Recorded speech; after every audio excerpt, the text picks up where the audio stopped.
Hey everybody, so today we're going to be talking about staying physically and mentally healthy during COVID-19. So we're a part of Stony Brook Medicine's Healthy Libraries program. So the program is an interdisciplinary team of public health, nursing, social work, and library science students.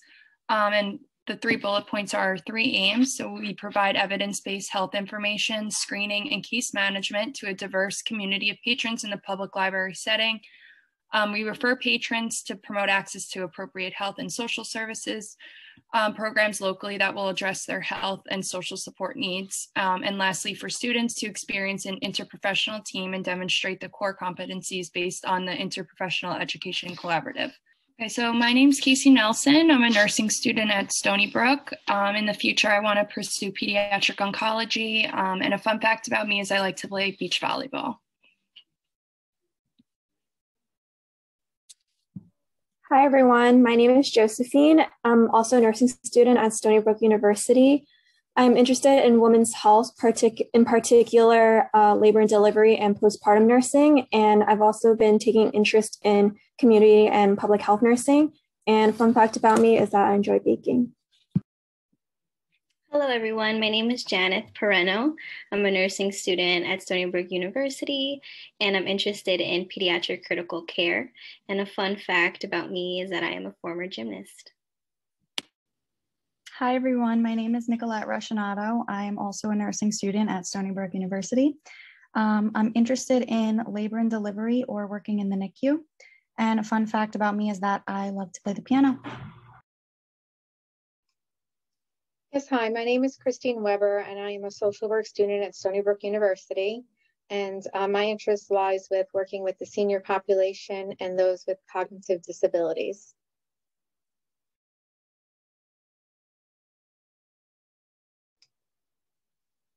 Sorry, I was on mute. By the end of this webinar, participants are going to be able to identify ways in which COVID-19 may disrupt our lives, identify if watching the news affects stress, identify if it's safe to be outside during COVID-19, identify the benefits of meditation, identify how to properly wear a mask, and identify when to get tested for COVID-19.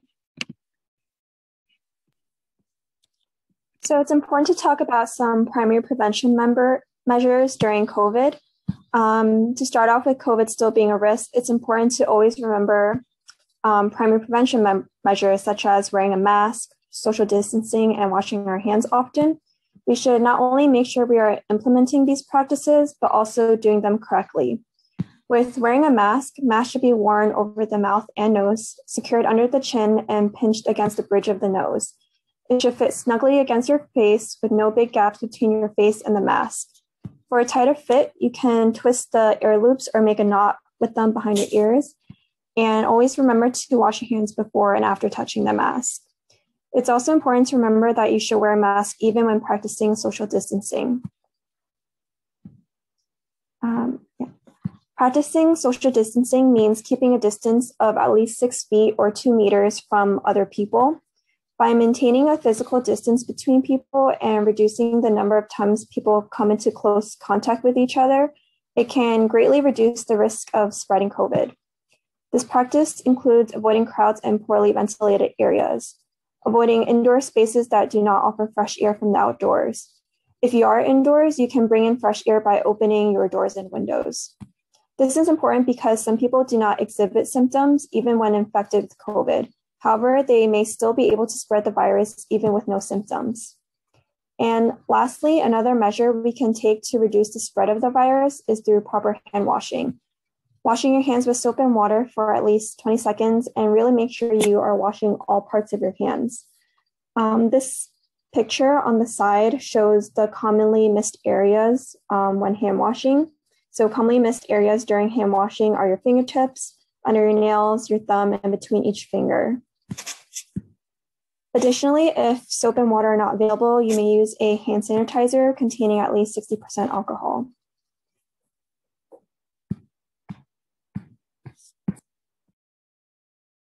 Okay, so another way that we can stay physically healthy is receiving the COVID-19 vaccine. So the 2 options right now are Pfizer and Moderna. Those are the 2 vaccines that are available.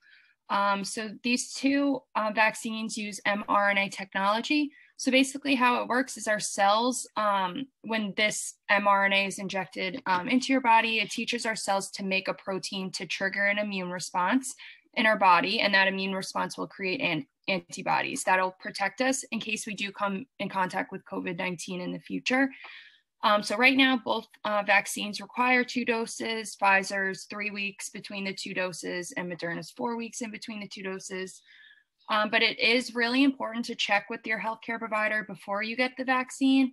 It's important to go over your current health conditions, your current health status, and any allergies you may have before registering to get the vaccine. Okay, so right now in New York State, these are the 3 different groups that are eligible. So healthcare workers, people over 65, grocery store workers, first responders, and support staff for the responder agencies, correction staff, preschool to 12th grade schools, college childcare and early intervention, public transit, homeless shelters, and other residential programs, and supportive housing and essential workers. And then as of yesterday, February 15th, ages 16 to 64 are available for people who have underlying conditions. So there's a whole list online, but some of the conditions include cancer, chronic kidney disease, pulmonary disease, intellectual and developmental disabilities, heart conditions, etc. And to register for the COVID vaccine, you can visit this website here that you see listed on your screen. And you can determine your eligibility by filling out a few questions. And if you're determined to be eligible, you can make an appointment for your vaccine at a location that's convenient for you. So now I'm just going to talk a little bit about COVID testing. And first, I want to just touch on who should get tested. So according to the CDC, anybody who is displaying symptoms of COVID-19 should get tested, and people who had close contact with someone who tested positive for COVID-19. And it's important to note that according to the CDC, close contact means that you're within 6 feet for a total of 15 minutes or more. Also, people who have participated in activities that put them at a higher risk for COVID, so traveling, mass gatherings, and so on and so forth. Also, people who have been asked to get tested by their healthcare provider.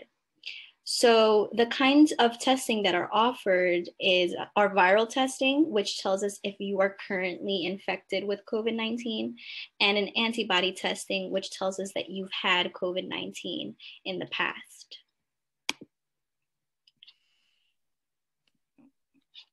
So how do you get tested? The best way to get COVID tested is to contact your healthcare provider for information about testing. And you may also visit your state and local Department of Health website for more information about available testing. And I put the link for the state health department website, which allows you to take an assessment, which is a screening tool, and to aid you in registering for testing. And it also provides a link where you can find testing sites based on your zip code. And for the local link that I provided in this slide, it shares information regarding Suffolk County testing availability, including major testing sites like Jones Beach and Stony Brook University, as well as smaller testing sites such as Rite Aid and CVS. Okay, so just because COVID-19 is spreading throughout our state and our country, that doesn't mean that other health issues aren't also coming up. So it's really important to still pay attention to your body. Don't hesitate to reach out to your healthcare provider if you find anything abnormal on your skin or you experience worsening of a certain health condition you may have. It's important to remember they have sanitary and safety protocols in place for these specific reasons, that it's still okay to go to the doctor if you're not feeling well. Maybe it's not COVID, but it's still important to stay on top of all your other health conditions as well. So some examples of self-surveillance is to do self-breast exams every month, examining your skin, recognizing when you're not feeling quite right, and maybe even investing in buying an electronic blood pressure monitor cuff. That way you could keep on top of that. So I included 2 resources here at the bottom. There's a link to on the breastcancer.org, and it'll show you how to properly do a self-breast exam. And then below that, there's also a skin assessment that'll give you a step-by-step instructions on how to properly inspect your skin to make sure that everything is looking okay. So there are many methods to keep your body physically well. One of the many ways I'm going to speak more about to stay physically healthy during COVID and also in general is through yoga or stretching. Yoga has many beneficial effects on both our physical and mental beings. On our bodies, it helps to improve strength, balance, and flexibility. Better balance could also help decrease your risk of falls. It can also relieve arthritis symptoms and back pain. Yoga works by increasing the blood flow in your body and warming up your muscles. It can also be beneficial for your mental health by helping to decrease stress, increase your body awareness, promote relaxation, and incorporate meditation. It can also help control your breathing. If you are a beginner and don't know where to start, there are a lot of free yoga apps that are available for download where you can be walked through a variety of poses. On the slide, I've attached a link to just one of the many examples of an app that's available through the App Store. You can just search up free yoga in the App Store to explore different apps. That's not the only one that's available. It's important to keep in mind that some moves are strenuous and may not be appropriate for everyone. In particular, elderly patients or those with mobility problems should check first with their physician before attempting any type of yoga positions. Okay, and another good way to stay active during the pandemic is to just go for a walk. You could do that by yourself to clear your head, people within your household, or at a safe social distance with a friend. Just remember to wear your mask and stay 6 feet apart from each other.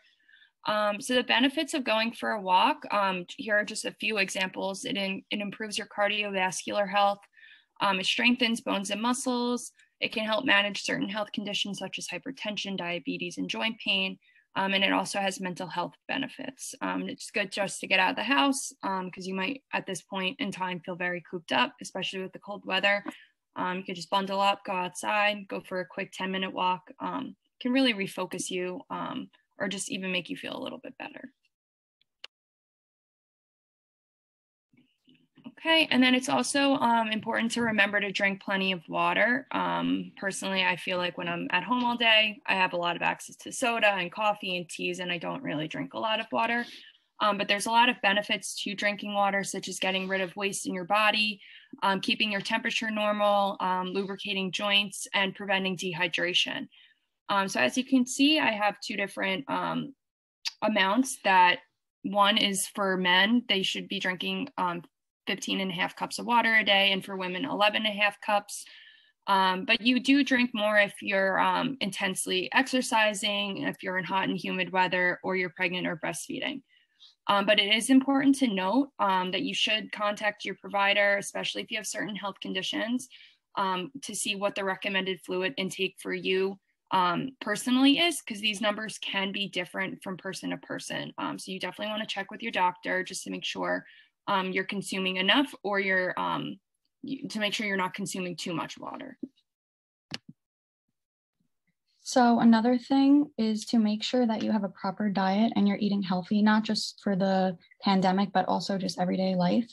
So it is especially important to maintain a healthy diet during COVID pandemic in order to keep your immune system strong and resilient. So incorporating a lot of vitamins, minerals, antioxidants, and especially obtaining it from food. This is important. So you can use supplements and take vitamins, but it is better to get those from your diet. And this can help your body to fight off pathogens. So the three most important vitamins and minerals that can help you boost your immune system, specifically for COVID, is what I researched, is vitamin D, vitamin C, and zinc. So vitamin C is vital in maintaining the health of your white blood cells so that your body can fight off infections. Vitamin D is recommended to help your body fight upper respiratory infections, and zinc can prevent the replication of viruses. And so vitamin D is kind of hard to obtain in a lot of places where you're not in the sun a lot. So vitamin D is recommended that you take a supplement for that. So I also want to talk a little bit about getting plenty of rest. Plenty may be different for each person. So for one person, it may mean, taking the whole day off. And then for another person, it may mean taking 6 or 4 hours away from work. So as important as it is to keep busy during times like these, it's also just as important to recognize when your body needs a break. Working from home doesn't necessarily mean that you have things easy, or taking classes from home may cause more stress than taking classes in person. So you want to allocate time for yourself when you need them, when you need this specific time to prevent burnouts. And you also want to take physical breaks, and that just goes hand in hand with mental breaks. Okay, so also having a routine is really important. I feel like it's kind of overlooked sometimes. So it's really important to start and end your day around the same time. This can have a positive effect on your mental health and your physical health, and it can also help your sleep schedule. So when you start to go to sleep around the same time, your body releases hormones, and it's like sleepy hormones, and it will tell you, it's time to go to sleep. So if you're kind of going to bed at different times, this can mess up your sleep schedule and your hormones, I guess. Having structure within your day can help you to feel more in control. Routines can help you to accomplish the important tasks that are necessary to complete. Healthy habits can be very beneficial for your mental health, as well as reduce your stress levels. And just make sure to plan time into your day to practice self-care. So even though you might have a specific routine with all of your obligations that you have to do, just make sure you set aside time to practice self-care, whether that's meditation, walking, reading, anything that you like. Now we're going to talk a little bit about how the mental health is affected by the COVID-19. It can ultimately take a toll on our mental health. However, being aware of the factors that might affect our well-being can help us take the proper steps to combat these issues. These factors include stress, disrupted routines, cabin fever, lack of social contact and connection, as well as reduced physical activity. So in regards to stress, setting limits on how we consume the news is very important. So watching or listening to the same news constantly can increase our stress levels. Reading can be an easier medium to control how much and what kind of information you're absorbing. Setting limits on when and how often and how long you consume the news and information, including social media, can be helpful if you choose a 15-minute block of time each day, maybe 2 or 3 of them. And if you just limit your time to check on your social media or the news during those time frames, can be a big help. Also important is false information spreads rather quickly on social media and can have a serious consequence on individuals and public health. So it's always important to verify sources and make sure they're reputable, especially before sharing anything. So as the catchphrase goes, just because we are keeping 6 feet apart doesn't mean that we still can't be together. This couldn't be more true. There are plenty of ways to stay socially connected during the pandemic, although some may take some creativity.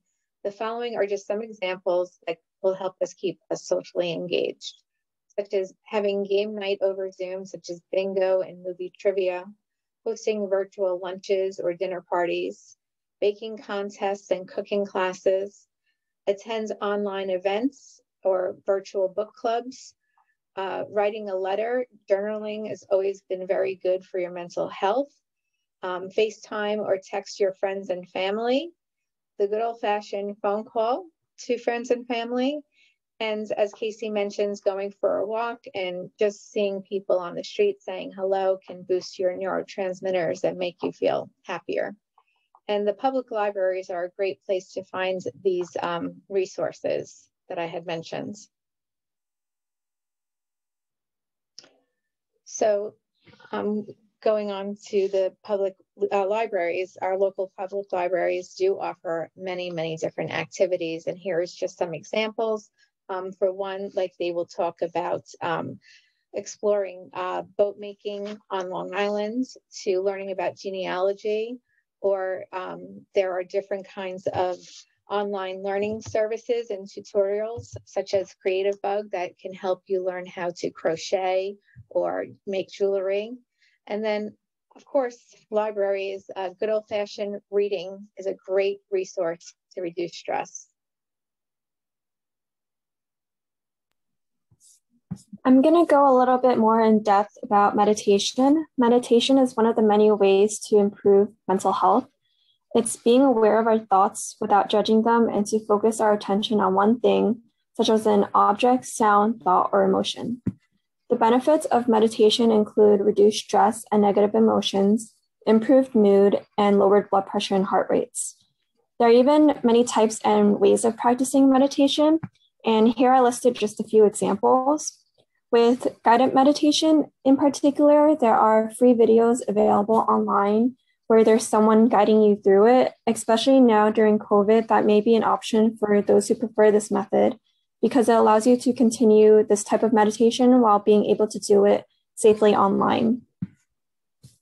A mantra meditation is where one silently repeats a calming word, thought, or phrase to prevent distracting thoughts. And mindfulness meditation is based on being mindful or having an increased awareness and acceptance of living in the present moment. You focus on what you experience during meditation, such as the flow of your breath, and you observe your thoughts and emotions. So spending time outdoors, some of the benefits of spending time outdoors is the emotional boost that it gives you. You feel less tense, less depressed or angry. And you could also, one of the biggest benefits is your vitamin D. It's always good to get vitamin D in your schedule. And just one thing to keep in mind is that because it's winter, the sun may go down earlier than spring or summer. So just coordinate your activities based on the sunlight level. So one of the poll questions was, is being outside even safe considering COVID-19? And actually, according to the CDC, being outside in a less crowded environment is still safe. So the fresh air that outdoors provides helps disperse droplets as opposed to a concentrated crowded area such as large gatherings. So the less crowded means the less likely you are to inhale enough respiratory droplets containing COVID-19. But you should still wear your mask. So because it is a little bit cold, you should layer, as many layers as you can according to the weather for the specific day that you want to go outside. And some winter activities include hiking, skiing, snowboarding, rollerblading.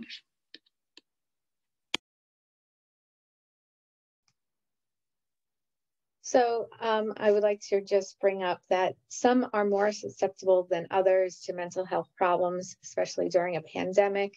If there's a family history of addiction or anxiety or depression, a personal history of domestic violence, they'd be more at risk as well.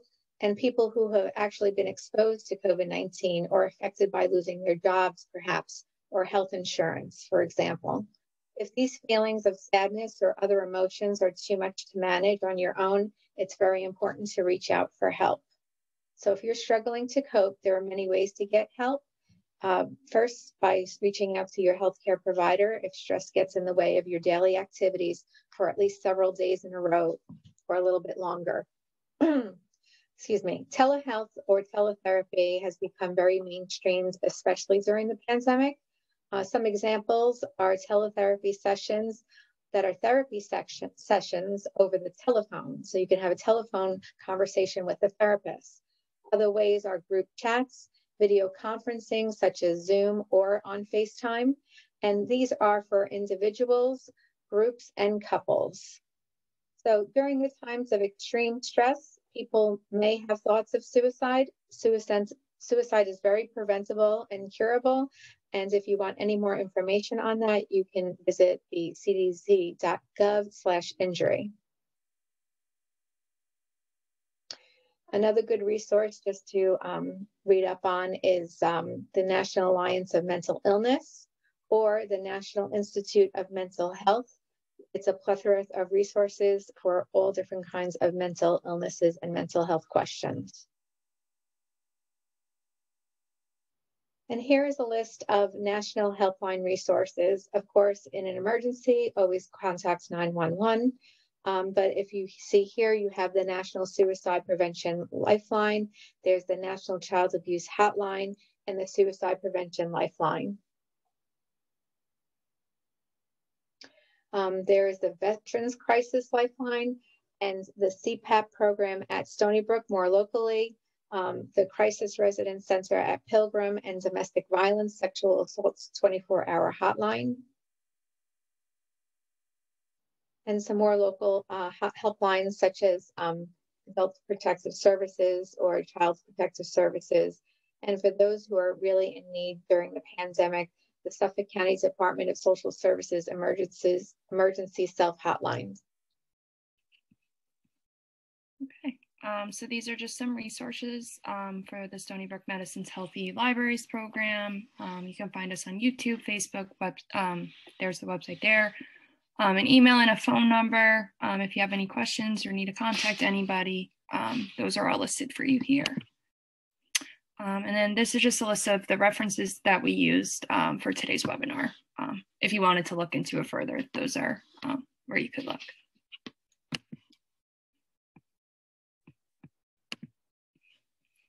Okay, and that's it. Thank you so much for listening and spending this time with us.